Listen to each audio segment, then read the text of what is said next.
Welcome to রসবাঙ্গালি channel. আমার চ্যানেলে আপনাদের স্বাগত। আজ করব আমি নিরামিষের দিনে বা যে কোনো উপোসের দিনে খাওয়ার মতন একটা সাবুর রেসিপি। তো প্রথমে আমি 200 গ্রামের প্যাকেটে 1 প্যাকেট সাবু নিয়ে নিলাম। সাবুটা প্রথমে ভালো করে ধুয়ে পরিষ্কার করে যতটা সাবু সে সাবুর সঙ্গে লাগা লাগা অবস্থায় জল দিয়ে আমি রেখে দিব। একটু বাড়তি জল দিব না, একদম সাবুর সঙ্গে যেন মিশে থাকে সেরকমভাবে জল দেব। তো ভালো করে ধুয়ে জলটা দিয়ে আমি রেখে দিয়েছি প্রায় আধা ঘন্টা। তো এতক্ষণে আমার সাবুটা খুব ভালো করে জল শোক করে নিয়েছে। তো এখন আমি একটা গ্যাসে একটি কড়াই বসিয়ে কড়াইয়ে বেশ কিছুটা তেল দিয়ে দিয়েছিলাম। তো এখন দিয়ে দিয়েছি কিছুটা কাজু বাদাম। কাজু বাদামটা বেশ একটু লালচে করে ভেজে নিচ্ছি, খুব বেশি ভাজার দরকার পড়বে না। আপনারা কাজু বাদামের পরিবর্তে চীনাবাদামও ব্যবহার করতে পারেন। চীনাবাদাম, কিশমিশ বা কারি পাতা এসবও ব্যবহার করতে পারেন। তো প্রথমে আমি কিছুটা গাজর, মানে একটা গাজর আর একটা আলু ছোটো ছোটো করে কিউব করে কেটে নিয়েছিলাম, সেইগুলোই ভেজে নিচ্ছি।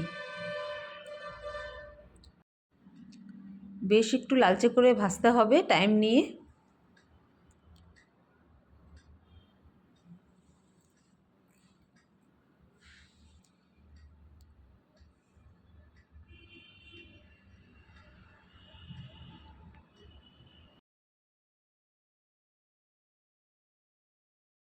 এখন দিয়ে দিচ্ছি দুটো কাঁচা লঙ্কা কুচি কুচি করে কেটে নিয়েছি, কাঁচা লঙ্কাগুলোও দিয়ে দিলাম। এখন দিয়ে দিব আন্দাজ করে হলুদ, একটুই হলুদ, খুব বেশি হলুদ দিতে হয় না, 4 চামচের 3 ভাগের 1 ভাগ দিয়ে দিলাম আন্দাজ করে লবণ।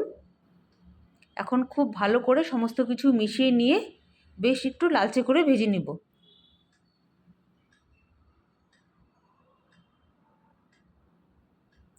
আর লবণটা আমি এখানে সন্দক লবণ ব্যবহার করেছি, কেন উপোসের দিনে কিন্তু সন্দক লবণটাই খায়, রেগুলার যে লবণটা আমরা খাই সেটা খাওয়া যায় না।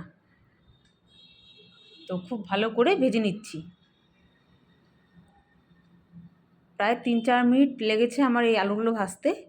3-4 মিনিট পরে খুব বেশ সুন্দর লালচে হয়ে গেছে, আর সমস্ত আলু আর গাজরটা সেদ্ধও হয়ে গেছে। দেখুন খুব সুন্দরভাবে নরম হয়ে গেছে। এখন আমি ভিজিয়ে রেখেছিলাম যে সাবুটা, সেই সাবুটা দেখুন কতটা ঝরঝরে হয়ে গেছে। সেই সাবুটা দিয়ে দিলাম।